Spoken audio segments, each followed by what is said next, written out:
के लिए कार्य कर रही है। इसका उद्देश्य भारतीय कलाओं को जन जन तक पहुंचाना है और साथ ही दिव्यांग बच्चों में छिपी प्रतिभा को सामने लेकर आना है।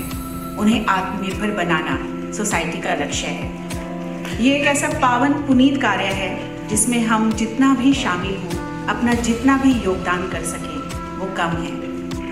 अपने आप में अंजना वेलफेयर सोसाइटी का ये एक अनूठा प्रयास है।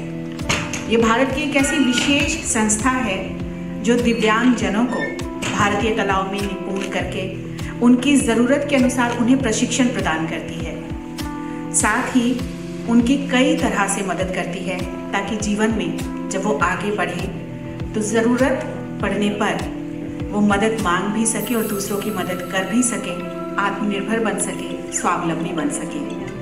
देश में होने वाले कला महोत्सवों में इन बच्चों की प्रस्तुति के लिए अंजना वेलफेयर सोसाइटी उन्हें मंच प्रदान करवाती है, उनके लिए बहुत मेहनत करती है और साथ ही संस्था द्वारा आयोजित अलग अलग कार्यक्रमों में भी निरंतर इन बच्चों को शामिल किया जाता है। उनमें ये विश्वास भरा जाता है कि किसी से कम नहीं है और जो कला उनके अंदर छिपी है उसे दूसरे सराहते भी हैं और उसे निखारने वाले भी उनके आसपास ही हैं। पिछले 10 सालों में अंजना वेलफेयर सोसाइटी ने 500 से ज़्यादा कार्यशालाएं आयोजित की हैं और मुझे ये बताते हुए बहुत खुशी हो रही है कि 70 से ज़्यादा आर्ट फेस्टिवल भी आयोजित किए हैं अंजना वेलफेयर सोसाइटी ने। आने वाले समय में दिव्यांग बच्चों की मदद के लिए दिव्यांग जनों को आत्मनिर्भर बनाने के उद्देश्य से एक गुरुकुल की स्थापना का उद्देश्य भी है और हम ये उम्मीद करते हैं कि आप सबका साथ हमें इस कोशिश में मिलता रहेगा। अंजना वेलफेयर सोसाइटी भारत के कई राज्यों में सक्रिय है। संस्कृति मंत्रालय, संगीत नाटक अकादमी और यूनेस्को के मार्गदर्शन और सहायता से समय समय पर कई तरह के आयोजन करती आई है। इंद्रधनुष सोसाइटी का एक खास सेगमेंट है, एक विशेष कार्यक्रम है। आज इंद्रधनुष का ही ये प्रोग्राम हो रहा है। इस कार्यक्रम के अंतर्गत बच्चों के लिए कार्यशालाएं आयोजित की जाती हैं, उन्हें प्रशिक्षण दिया जाता है, कलात्मक प्रस्तुतियों के लिए उन्हें मंच प्रदान किया जाता है और गीत संगीत के क्षेत्र में कुशल प्रदर्शन करने वाले बच्चों को स्कॉलरशिप भी प्रदान की जाती है ताकि उन्हें नृत्य और संगीत के क्षेत्र में आगे बढ़ने में किसी तरह की कोई दिक्कत ना हो और आत्मनिर्भरता उनकी बनी रहे, वो अपनी पढ़ाई भी पूरी कर सकें और कलात्मक क्षेत्र में भी, कला के जगत में भी अपने आप को स्थापित कर सकें। ये बच्चे ज़्यादातर दिव्यांग बच्चे होते हैं या निर्धन परिवार के और सरकारी विद्यालयों में पढ़ने वाले ऐसे बच्चे होते हैं जिन्हें सुविधाएं ज़्यादा नहीं मिली हैं। तो हम हमेशा अपने आसपास एक ऐसा समाज तो देखना चाहते हैं जो बहुत सक्षम है, जो दूसरों की मदद करता है, जिसे हम एक उदार समाज कहते हैं। लेकिन समाज में इस तरह के प्रयास करने वाले बहुत कम होते हैं। ऐसे में हम ये अनुरोध करेंगे आपसे कि अंजना वेलफेयर सोसाइटी के इस पावन पुनीत कार्य के लिए, इस सोच के लिए हम हमेशा उनके साथ जुड़े रहें। अपने मन में एक इस तरह का संकल्प हम लेकर चलें।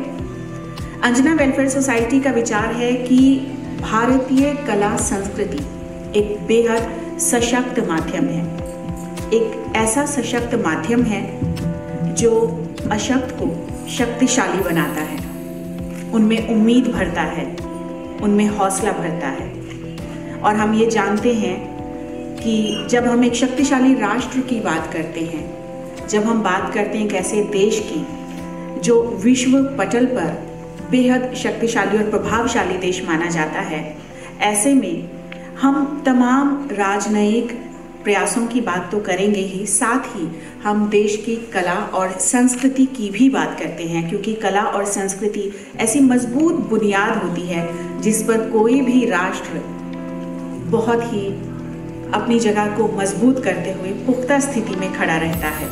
और हम ये जानते हैं कि भारतीय संस्कृति को पूरी दुनिया ने माना है।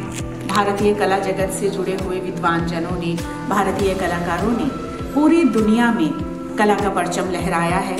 हम ये जानते हैं कि दुनिया के अलग अलग देश जो हैं उनके कलाकार भी समय समय पर भारत में आते रहे हैं, कला जगत से जुड़े रहे हैं, अनेक तरह के यहाँ प्रशिक्षण दे रहे हैं। और इस सब सोच के पीछे, इस प्रयास के पीछे ये भावना होती है जो इस समय आप और हम अपने मन में लेकर यहाँ उपस्थित हैं।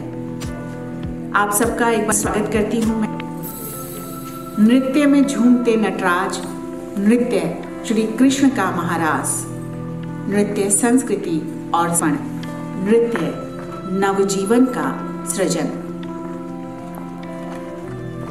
हम भारतीय परंपरा में, सनातन परंपरा में अपने कार्य का शुभारंभ करते हैं। वो पंच तत्वों को प्रणाम करके करते हैं। हमारी सनातन परंपरा रही है और कला जगत में हम अक्सर दीप प्रज्वलन के साथ किसी भी कार्यक्रम की शुरुआत करते हैं। और इस परंपरा के पीछे की जो भावना है वो यही रहती है कि हम ज्योति को, प्रकाश को और ज्ञान को बहुत महत्व देते हैं। हम दीपक जलाते समय पावन ज्योति के सामने ये प्रार्थना भी करते हैं कि इसी तरह सदा हम अंधकार से प्रकाश की ओर जाते रहें, अज्ञानता से हम ज्ञान की ओर बढ़ें। असतो मां सद्गमय, तमसो मां ज्योतिर्गमय, मृत्योर्मा अमृतम गमय।